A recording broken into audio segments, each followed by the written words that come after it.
renegade thinkers. Let there be no doubt that necessity is the mother of invention.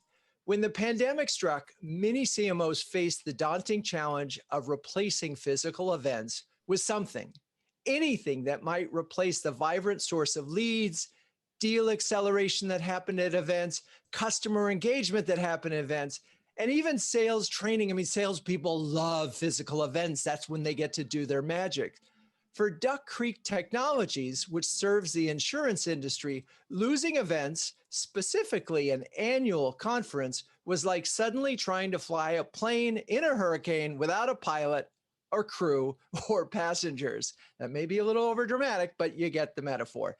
What I love about the story you're about to hear is that not only did they succeed in replacing the big event, but also ended up with a whole new type of marketing engine, one that drove leads and built community. To guide us through this turbulent but ultimately successful journey is Lauren St. Amand, Senior Director, Marketing at Duck Creek Technologies. Hello, Lauren. Hey, Drew. Thanks for having me. Well, it's great to see you. By the way, how are you? I'm great, thanks. Nice day in Boston here. Oh, good. That's thank you. I always like to sort of ground the listeners in where you are. Of course, I'm in New York City and you're in Boston. Okay, so let's jump right in.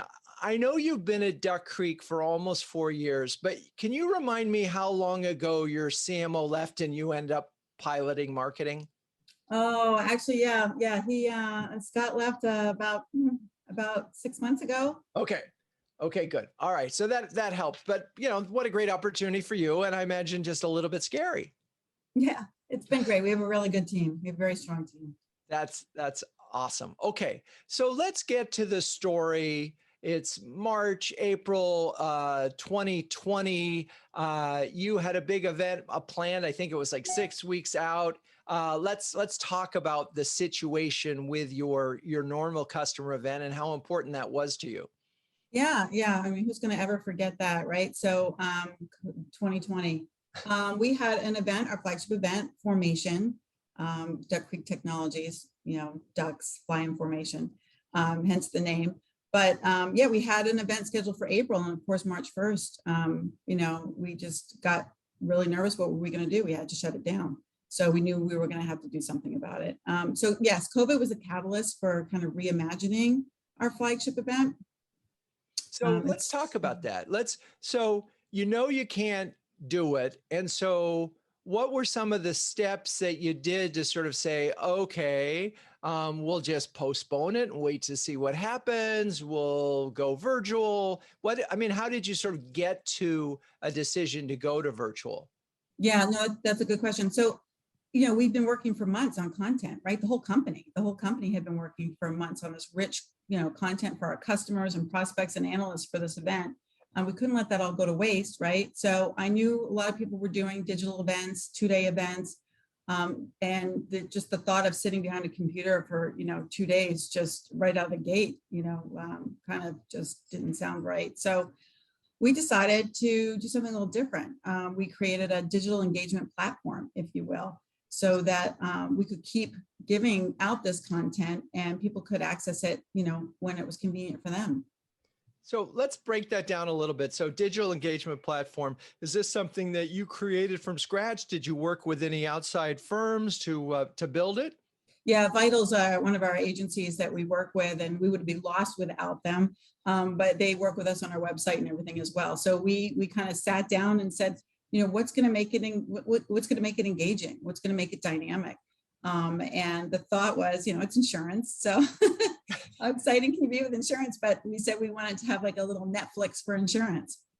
So that was kind of how we designed it. And that's a great metaphor. And one of the things that really helps in a project like this is to have a vision and imagination to say, okay, so Netflix for insurance. Well, if I go to Netflix, I see great little previews. I have things that might interest me. Talk about how you sort of built the structure and you obviously don't have a million different series that you can go and buy or produce. So talk a little bit about how you plan this. Yeah, that was great. We used Vimeo for recording our keynotes, Teams for recording regular sessions, but we took the track that we'd already developed for formation and broke it into pieces. And we set up, you could design your own agenda. You could save sessions to a box and come back and watch them later. We had relevant sessions and content that would pop up when you were watching it. So that the user or the attendees or subscribers could find the content that was relevant to them. Interesting. Okay. So I'm imagining, I'm sort of on the Netflix thing. I see a bunch of different sort of some kind of menu bar with all sorts of different subjects. I go and watch one of the subjects, and this is all on demand, right? You're not sort of doing anything at any particular time. You could go to this whenever you wanted. That's actually, yeah, so we do design it so that everything will be recorded and people could watch it on demand at their convenience. But we also do have a lot of live events to keep people, we broadcast them live, or to keep people engaged and do Q&A and have interaction. And we do schedule those so people can look forward to them. And we get little boosts of bumps in our subscription rates when that happens. We just recently, yeah. So let's go to the first. How long did it take you from the time that you decided, oh gosh, we need a virtual engagement platform, digital engagement platform, to when you had it? 6 weeks. 6 weeks. 6 weeks. A lot of work. Fast. Well, so the good news was you kind of knew where with the content that already, so then it was more a question of recording it and sort of organizing it than it was, what are we going to put here? So you had some head start, a lot of head start there. But what were some of the challenges of just getting something like this done? And how did you sort of decide we have enough to pull the trigger? Well, we knew we had enough content. And what we really wanted to do was, the keynotes for formation were really valuable because that's our customer stories, right? And so, calling up our customers and asking them, hey, would you do this, virtually instead? That was the very first step. So once we got those set up and lined up and recorded, we put the customer at the center of our story for vFormation, and that's what people wanted to do. And from there, we picked relevant pieces to go with it and set it up. Were there any customers who said, no, I don't want to do this, it's too whatever? Oh gosh, you made me remember back that far. I think there was one. And he came back later, and he was on our next round.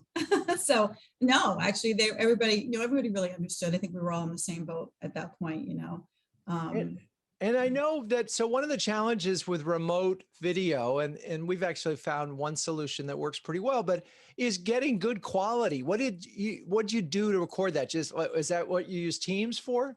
Or do you we use Teams in-house for internal sessions and in the smaller sessions, but with our customers and our keynotes, like our CEO and everybody who was up speaking, we used a tool called Vimeo.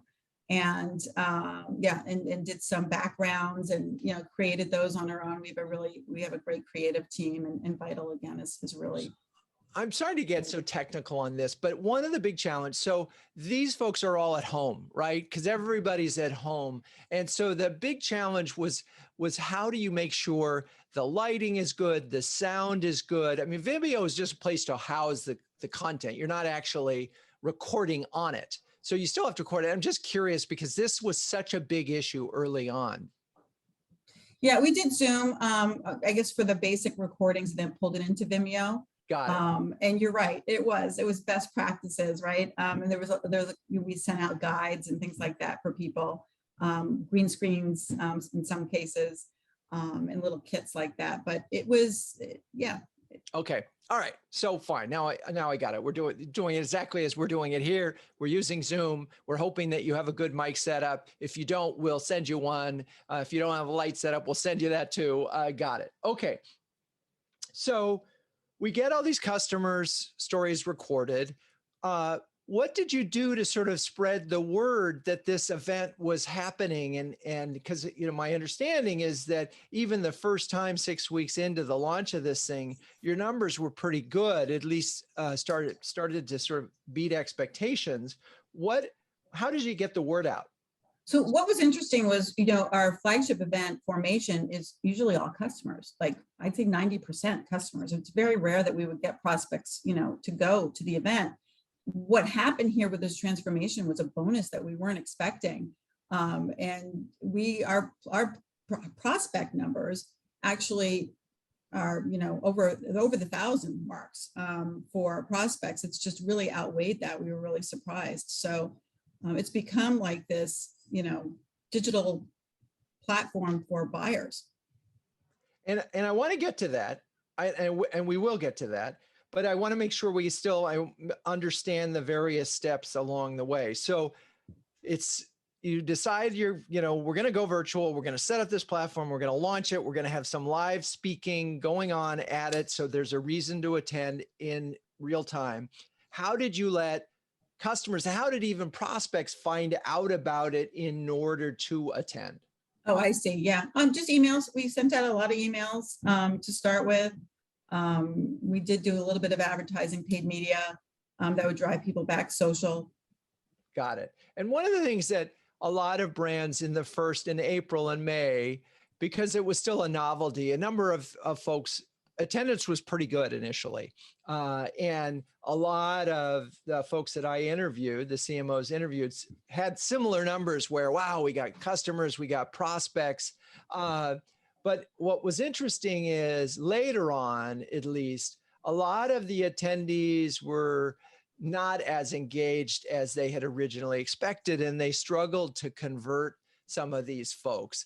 I'm curious, since you had prospects there and you weren't expecting them, what did you do sort of to get a nurture stream going?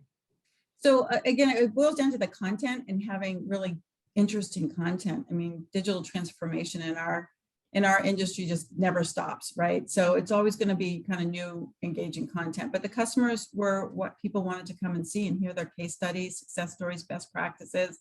That because this industry, is going through this whole transformation. So listening to how people are getting through it was really key.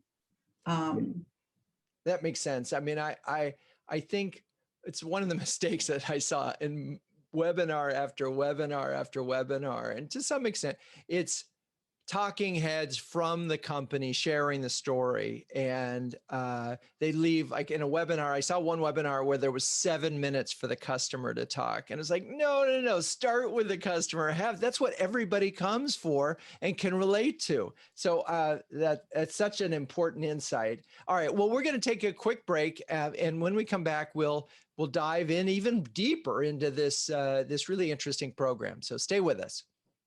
If you don't mind, I'd like to plug CMO Huddles for a second.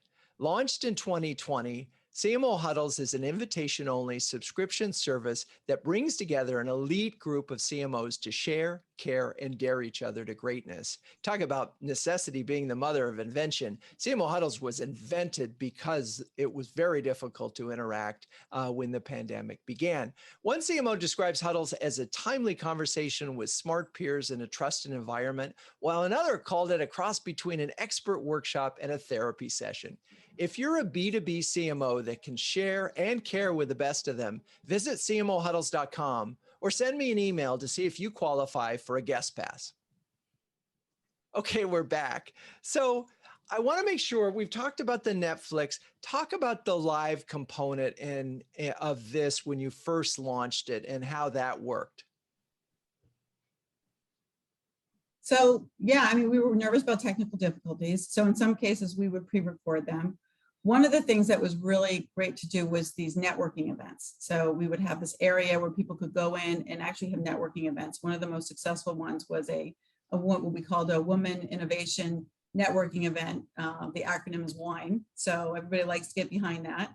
So we actually sent out bottles of wine to people that would subscribe, a bottle of red, a bottle of white. We had a sommelier from Manhattan that came in and gave a nice little wine tasting for the first 15 minutes. And then we had, again, women customers on the panel that talked about different events. So it's not always about insurance. It's not always about our product or our customers doing. We had actually designed these networking events to build that sense of community.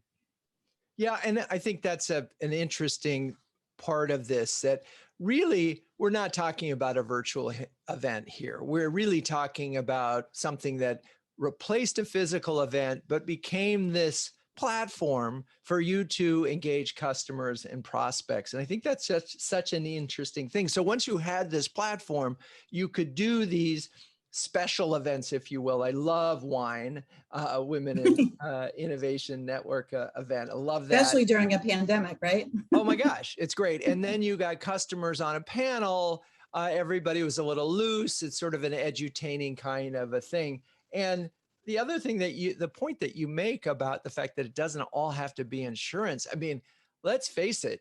The goal here is to get people together, to feel good about the brand. And if you can get a message in there with the customer talking about you, all the better. So let's talk. So on that kind of a thing, that's a micro event within the platform. And was that part of the strategy at the beginning, or did you just sort of realize, oh, we could do that here too? No, we needed some wine. So we definitely set that up. There was some selfish motivation behind that particular event. Well, yeah. Our partners also, it wasn't just about our content. We have a plethora of partners that, are very innovative.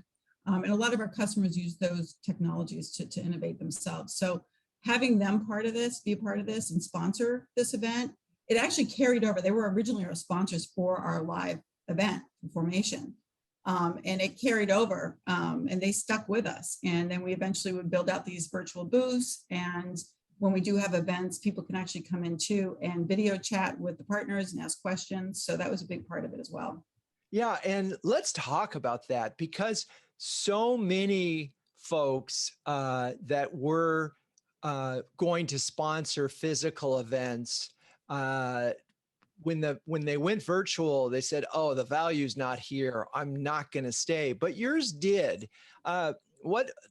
How did you reframe the value proposition? I mean, it's one hand when you go to a physical event and there are going to be 900 people there and who they're going to be and your sales guys are going to be interact. And you can sort of almost predictably know, based on past experience, the value of this kind of thing. Here, they're walking into Never Never Land. They don't know what it's going to be. How did you sort of get them comfortable with the idea of staying with you?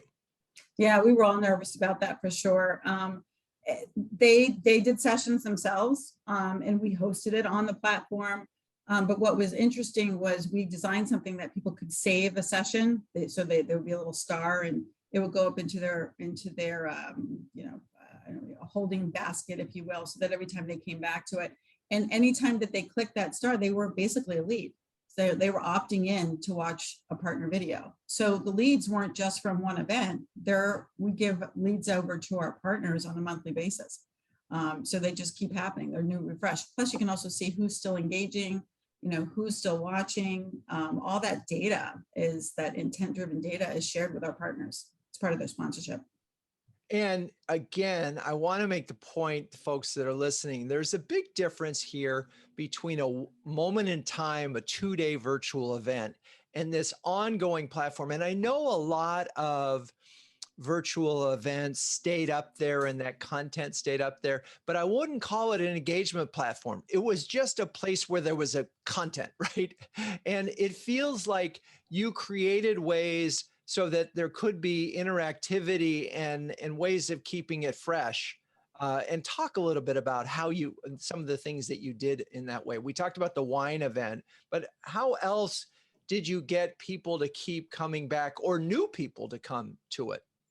Yeah, it was depending on the thought leaders that we had. We would have analysts that would come on, to talk about, industry insights that were happening that were, relevant to people. So if we have someone who, specializes in claims, say they're a vice president of claims, their content's going to be very much different than somebody who's a CIO who might be interested in, more of a technical or architecture. So different types of sessions were developed, tracks, if you will, just like for a regular event, developing these different tracks. And again, finding the partners to chip in as well. So your team, we started with this great amount of content that we had for the event already, but how do you keep adding to it? How do you keep it fresh and engaging? And that was really a collaborative effort with our partners. So one of the challenges that and this happened a lot in B2B land, where folks knew that they weren't going to be able to do physical events. In some cases, they furloughed their event teams because a lot of them didn't have the skills, the digital skills to do a virtual event. It really is a very different kind of a thing. So I'm wondering how you worked with your team. Did you have to bring anybody new on? How did you sort of adapt to what is essentially a completely different style of presentation and engagement? Yeah, it was a big switch for sure. A lot of us, our event team weren't digitally savvy. It was something that we did have to learn on the fly. Again, we did have an agency that we worked with who was very supportive on our website. So they were a big part of developing it. But the actual production of it, we did hire some new people. We beefed up our creative team and motion graphics, video producers, and gratefully I had the support of my executive team to do that quickly. But it was about interviewing people, just like you and I are talking right now. And I think we were kind of comfortable with that at that point anyway for webinars, but nobody used to turn their cameras on. They'd be very camera shy, right? So that took a little bit of a switch to go. Right. Yeah. It just makes sense that you would need to bring some video people in-house and to be able to have that, to be able to do this on the fly, at scale. It helps you yes, you could outsource all of it. But that could start to get really, really expensive, particularly if you think, now, when you did this, when you set up this platform, was there thinking that this could be an ongoing thing? Or was this, all right, well, we had formation, we're going to do vFormation. Was there any kind of long-term hope at the time of launch, or did that just sort of go, oh, wow, this worked a lot better than we thought? Yeah, no, that's a good point. We had we were hoping, because we never knew, none of us knew how long this was going to last, right? So we thought for sure, well, we'll do the real event in 6 months, negotiated with the hotel. Then it became a year. So we really thought we would leave the platform up through the summer, through the end of our fiscal year, actually. And as it kept going and growing and engaging, it's like 80% of the people who watch our stuff is the replays. So the live events definitely draw, new people, new subscribers, but most people watch the replays. And we decided, why not leave this up as a way to keep customers connected between events. And again, then it took off, and now it's become, we will never have an event that does not have a digital component to it. So these hybrid events is the next challenge, I think, that all marketers are facing right now, right? And I agree. And we're going to cover that in a little bit. And I want to, so 80% watched as replays. It's such an interesting number. And I'm imagining it now that you had to continue to, that you had to continue to market via emails to remind people. And were these people who had registered, or you just got new people to come to watch this content either through SEO, SEM, or other forms of marketing? Yeah, so everything's subscriber based. So people do subscribe to it. It's because we have a lot of content on there that would not be ungated as a rule. Okay, so we have subscribers, and that subscriber, talk a little bit about the mix of subscribers and how that's grown over time. Yeah, so the mix of subscribers, again, did surprise us because it's a customer event. So out of the gate, we had probably about 300 customers that had, signed up for the first event, but we had over 1,000 prospects. So this was all through emails. We emailed customers, but we also emailed prospects. Hey, so-and-so is speaking, from BHSI on their transformation, and they wanted to hear about it. So it definitely became a lead generating event as well. Also analysts, we have analysts that not are only on the platform speaking, but they're also attending. And partners, same thing. Partners are attending. The unusual surprise was employees. It's become a really good onboarding tool for new employees. What better way to hear about our product and stuff than actually going to, the event? It's so interesting to hear you say that. And in the benefit of physical events, and I think this is, again, one of those underappreciated things, when you're a new employee and you get to go to a physical event, you get to see how customers feel about the brand. You get to interact with customers on a casual basis. It really is a fabulous way. Even as an outsider, as an agency, I love going to our clients' events because I get to talk to customers and employees. So the fact that employees actually did engage with it is really interesting. That just sort of parallel. But these are employees that elected to do it. You didn't say, "Hey, employees, go do this." Yeah, no, our CEO talked about it on a town hall, and definitely had a little lift in subscribers from employees after that. Now, you shared a slide with me earlier today. I don't know if I'm allowed to share that publicly. If I am, I'll include it in the show notes. But it's your partner number was also a very big part of this. Talk a little bit more about that, because that number seems very high to me. We have a lot of partners. So the partner sponsors, we had 34 different partners that were sponsoring the event itself. So, they were creating the content as well and collecting the leads for it. So, but they're also learning about each other, right? So it's an ecosystem, right? Different types of technologies, integrate with each other. So yeah, partners is a big piece of it for sure. It's so interesting. It's sort of like you created this place, almost like you're now a publisher, if you will, where other brands can come and showcase their technology in front of the same community. Before we wrap up this section, I've used the word community several times in this, and I want to make sure that it really is, and what that feels like. How do you, if you will, enable the community to engage with each other? I think the networking events can help with that. Getting people to talk outside of what their everyday is. A lot of thought leadership content, educational content on there. Again, based on different tracks of interest, relevance. So if you watch one session, you'll get recommendations for other sessions.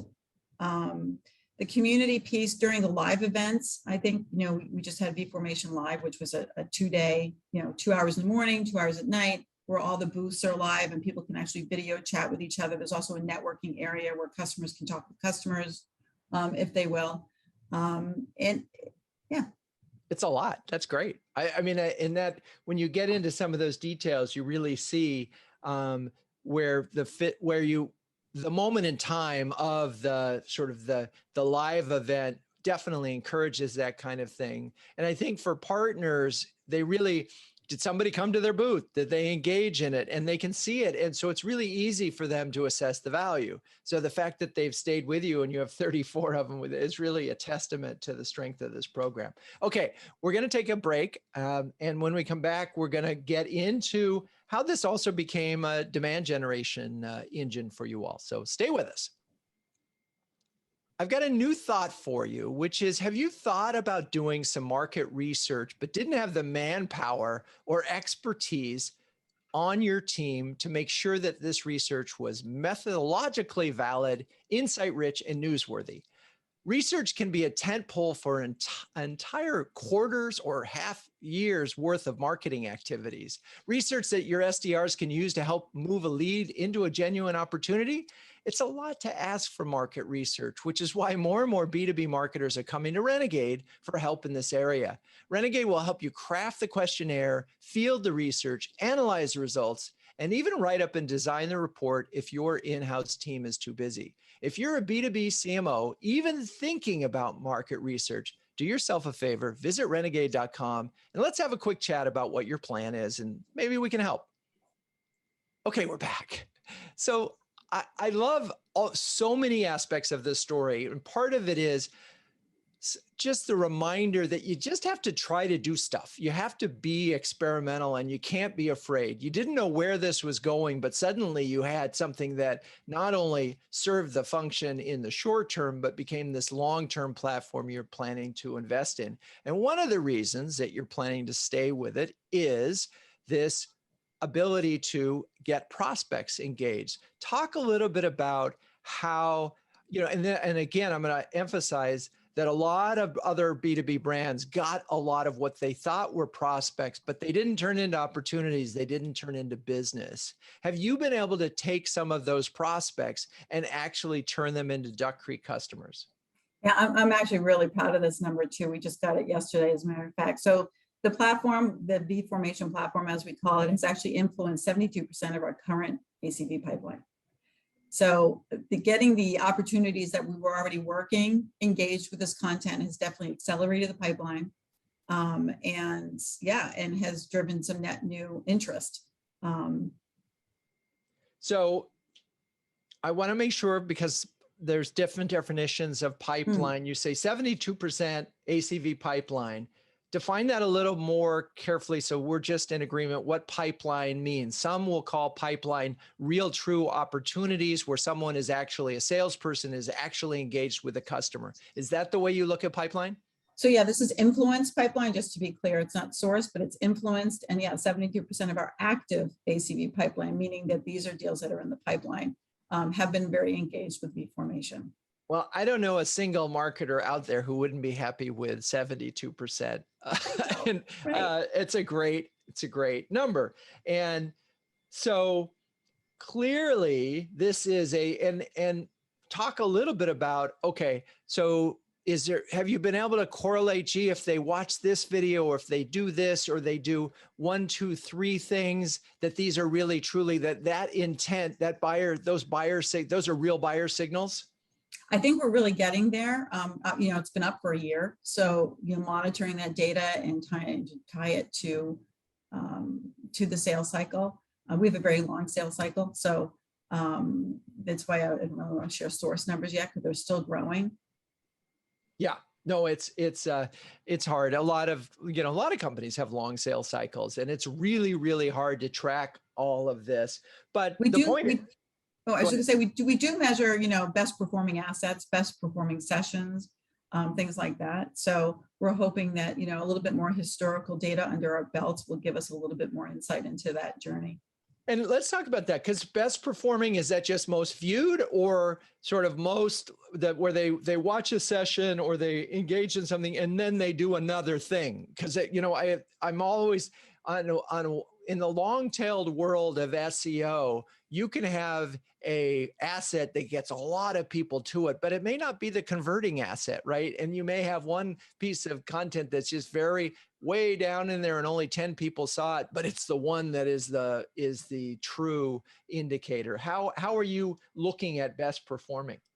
Yeah, best performing definitely by views. Also, how long do they stay on it for, right? Measuring that. Are they digesting the entire thing? Right. Do they come back? Do they forward? Do they share? All those kind of numbers definitely add up, I think, to a success.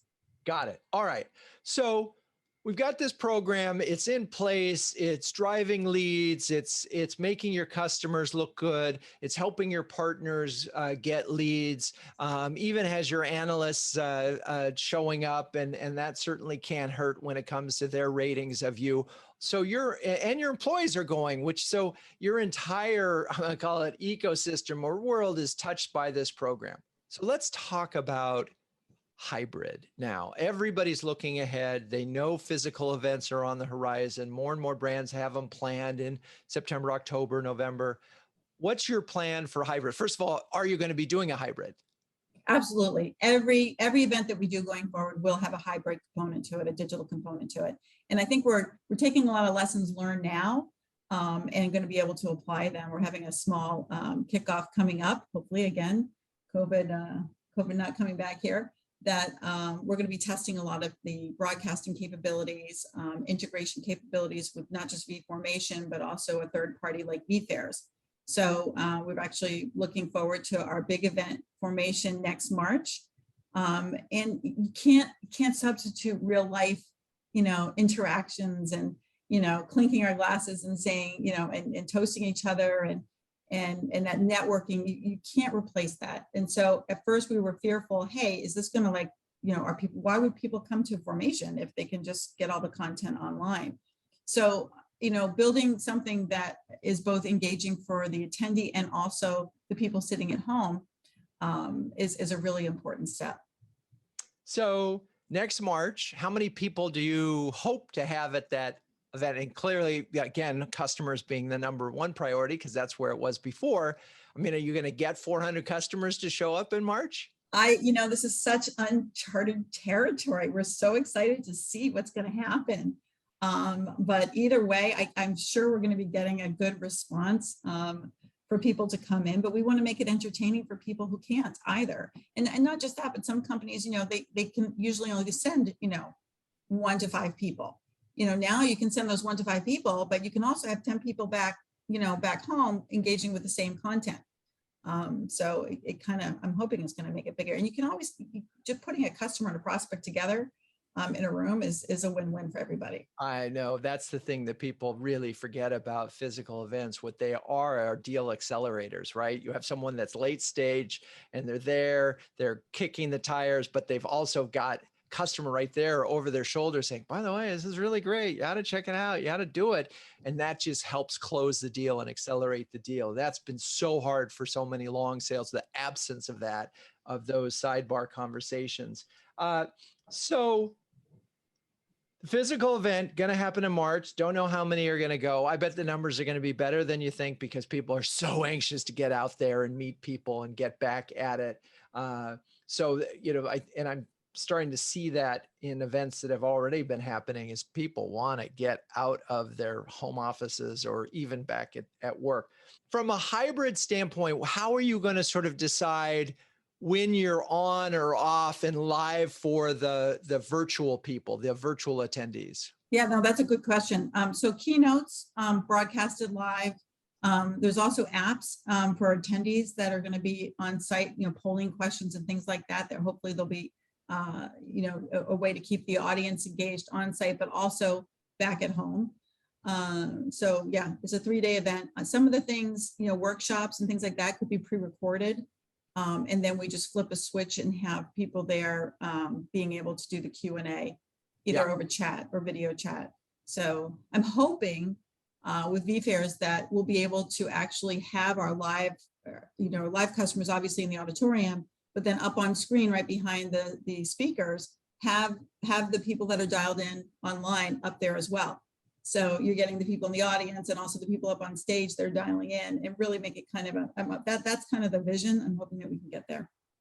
Yeah, I love that. I mean, I think there are a couple of things that we talked about early on in virtual events, because you have physical event and virtual really, you've got to have things like some things that are live that are only available live, because otherwise I can watch it pre-recorded and you're always competing with your screen and email and other activities. So there's something to a miss. And the same thing with Q&As. And I think that's another lost opportunity where whether it's a webinar or a virtual event, there just aren't enough good quality Q&As. And the reason is 2 things. 1, there's too much talking going on by the presenter and they don't leave enough time for it. Or 2, it's not that interesting and so people don't have questions. So solving for that means getting your customers, having them share their stories enough that a similar customer would say, oh, I have a question. How'd you do this?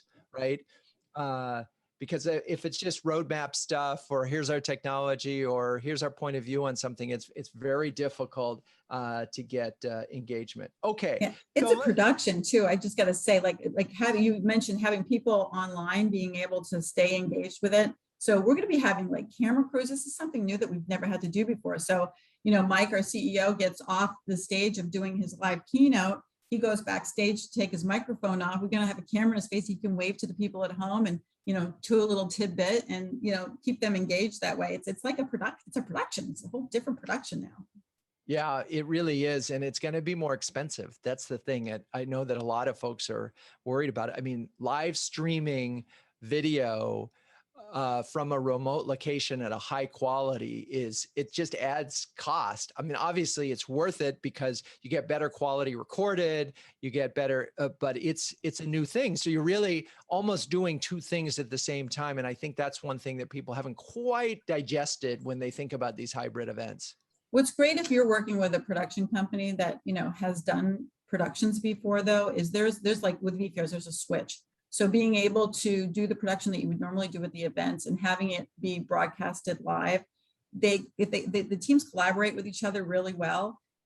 They've been doing this, but they've been doing it for, sporting events and TV shows and things like that. So if you have a company like that has that background, I think it makes it a lot easier. And we just did a cost analysis, and I think it was like 30%. Looking at the numbers here. Yeah, little under 30% jump in increase in cost. So, it'll be interesting to see what the benefits are, what we get out of it, who shows up. Right. Okay. That's so helpful. Thank you for that. Cause I was sort of in my mind, I was imagining, a 25% increase or even lower than that, but 30% is realistic. And I think that's just important for the folks listening. If you're going to approach the hybrid event, get some more money. Which means you need to get more partners there, which means you need to get more attendees there. So you need money for production, but you also need money for marketing to justify that incremental expense. Okay, so let's wrap this up and sort of say, first of all, what in your mind was the biggest sort of overall surprise that happened as a result of this? Definitely the surprise was the variation in the attendees. Having prospects here, it's, become a platform for the digital buyer for us, for B2B. That was a surprise. We wanted this to be a customer event, and we still do, but just getting that was definitely a bonus. And so from a hurdle standpoint, were there any sort of surprise, unexpected hurdles that you sort of went, oh, we didn't see this one coming, that you had to deal with? I think the scariest one is technology issues, right? Trying to not just learn it, but also we're all still kind of challenged a little bit sometimes if the internet goes down or things like that. But I think people really it's part of it. They understand because we're all doing it, right? So if something like that happens, it happens, and the show must go on, so to speak, and you keep doing it. So let's wrap up with sort of, if you're going to build a virtual engagement platform or community, as you did, 2 do's and a don't. 2 do's: hire a really good company to support you, a great agency to support you. That's a definite must do. See best practices, lessons learned. Communicating it out, making sure that the subscription services, you're not overwhelming people to come on and asking them for too much. You want to give them something in return. And continuous content, just keep building that content and engage others. Don't be afraid to share things. I think sometimes you can get customers or partners that might be a little bit sharing competitive information. I think it really is helpful in this kind of a world. It helps our customers at the end of the day to be more innovative if they can engage with everybody. It's for them. Cool. And one don't. One don't. Oh gosh. Don't hold back. Don't hold back on trying something new because you're afraid it's going to fail. It's been a lot of fun. It's even any failures that we've had have been a lot of fun.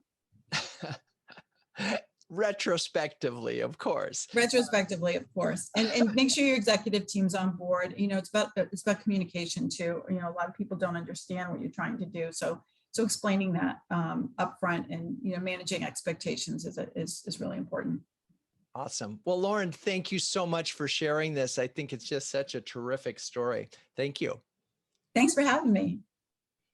All right. And if you enjoyed this show and you're ready to produce your own virtual event because you got inspired here, do me a favor and go to your favorite podcast channel and give us a rating. How about a 5-star, maybe even a 6-star if you can pull that off at your favorite platform, or share the show with a friend.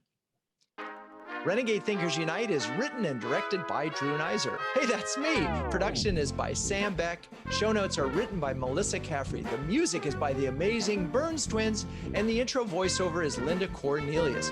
To find the transcripts of all episodes, visit, suggest future guests, or learn more about the savviest B2B marketing boutique in New York City, visit renegade.com. I'm your host, Drew Neiser, and until next time, keep those Renegade thinking caps on and strong.